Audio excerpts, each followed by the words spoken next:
हरे कृष्णा कृष्णा कृष्णा हरे हरे, हरे राम राम राम हरे हरे।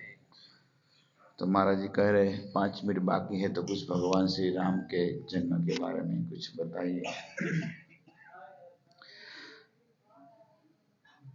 तो भगवान प्रकट होते हैं तो कई कारण होते हैं। रामायण में तुलसीदास जी कहते हैं कि राम जन्म के हेतु अनेका, परम विचित्र एक का। भगवान प्रकट होते हैं, कई कारण होते हैं। जैसे गीता में भगवान कहते हैं यदा यदा ही धर्मस्य ग्लानि भवति, तो भगवान कहते हैं जब धर्म की हानि होता है तो मैं प्रकट होता हूँ, और साधु भक्त जनों की रक्षा के लिए मैं प्रकट होता हूँ। इसी तरह गीता में भगवान इसी तरह भगवान कृष्ण कहते हैं गीता में, इसी तरह राम के बारे में भी लिखे हैं। गो विप्र सेरुधर तव लव तारा, भगवान गाय ब्राह्मण भक्तों की रक्षा करने के लिए, देवताओं की रक्षा करने के प्रकट होते हैं। तो राम जन्म हेतु अनेका, अनेक हेतु है भगवान प्रकट होते हैं। तो भगवान श्री राम मर्यादा पुरुषोत्तम श्री राम कहे गए हैं, मर्यादा में भगवान ने लीला किया हुआ है।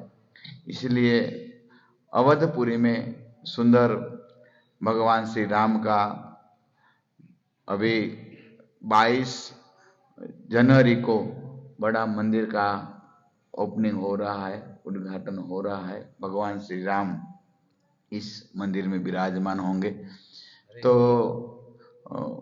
अयोध्यापुरी के बारे में बहुत सुंदर वर्णन करते हैं। जब राम के जन्म के बारे में महाराज जी बता रहे हैं तो भगवान कहाँ प्रकट हुए, कैसे प्रकट हुए, तो राम जी के पिताजी के बारे में कहते हैं कि अवधपुरी के बारे में कहते हैं कि रघुकुल मन राव, रघुकुल के एक महान तपस्वी तेजस्वी राजा है दशरथ राहु, जो दशरथ राजा है। तो वेद विदित, वेद में जिसका वर्णन है, और सारंगमती पानी, भगवान श्री सारंगमती भगवान का जो सारंग धनुष धारण करते हैं, ऐसे भगवान में इसकी मति है। तो एक दिन प्रश्न हुआ, मन में बहुत दुख हो रहा था, इतना बड़ा अयोध्या का राजा है, मैं राजा हूं लेकिन मुझे कोई राजकुमार नहीं है, एक बच्चा एक पुत्र हो तो पूरा राज्य संभाल पाए।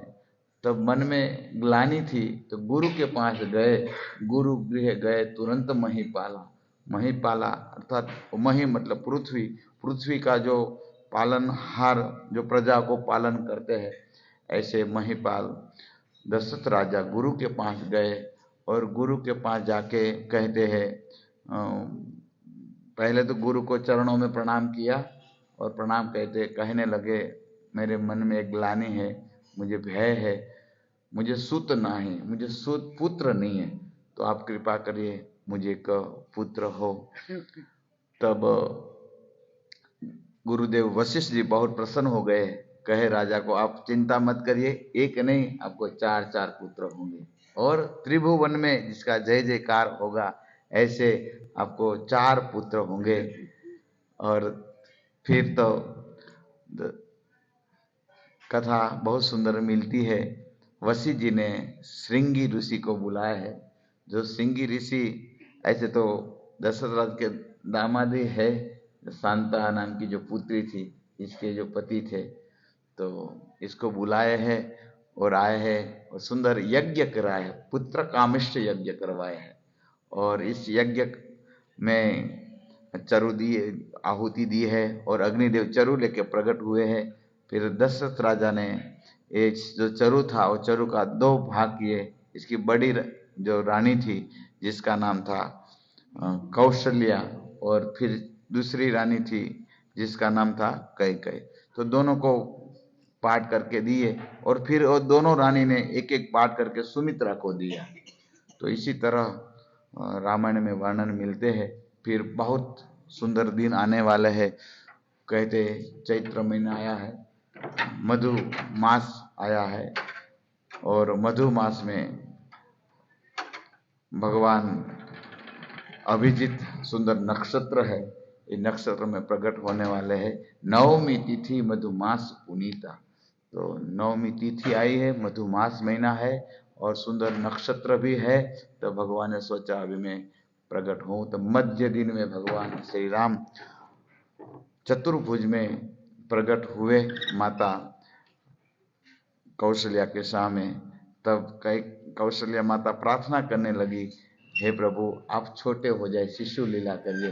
भय प्रगट कृपाला, जो कहते हैं भय प्रगट कृपाला दीन दयाला कौशल्या हितकारी। कौशल्या के हितकारी भगवान प्रकट हुए हैं। और फिर तो कथा बहुत सुंदर है। और कहते आप शिशु लीला करिए, क्योंकि आप चतुर्भुज में आए तो सबको पता चल जाएगा ये तो भगवान ही है। तो भगवान शिशु बन गए, और शिशु बन के अखिल ब्रह्मांड के नायक भगवान श्री राम रोने लगे। शिशु लीला रोदन थाना, रोने लगे। तब एक दासी सुन गई, और सुनकर तुरंत महाराज को संदेशा दिया, आपको बड़ी रानी को पुत्र हुआ है।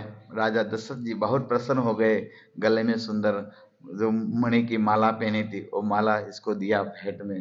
तब दूसरी एक दासी आई, वो भी कहे अब कहीं को एक सुंदर लाला पुत्र हुआ है, तो इसको भी सुंदर दान दिया है। और बाद में सुमित्रा की जो दासी थी वो भी आई और कहे सुमित्रा को 2 लाला भैया है। तो इसी तरह सुंदर भगवान श्री राम का जन्म की सुंदर लीला है। तो संक्षेप में जो मेरे मति में था, गुरु के सामने मैं तो क्या बोल सकूं, लेकिन महाराज जी का आदेश का मैं प्रयास किया। तो भगवान इसी तरह राम अयोध्या में प्रकट हुए। तो मैं भगवान राम को प्रार्थना करता हूँ, हे प्रभु श्री राम, जैसे आप अयोध्या में प्रकट हुए थे, इसी तरह हमारे हृदय में भी आप प्रकट हुए।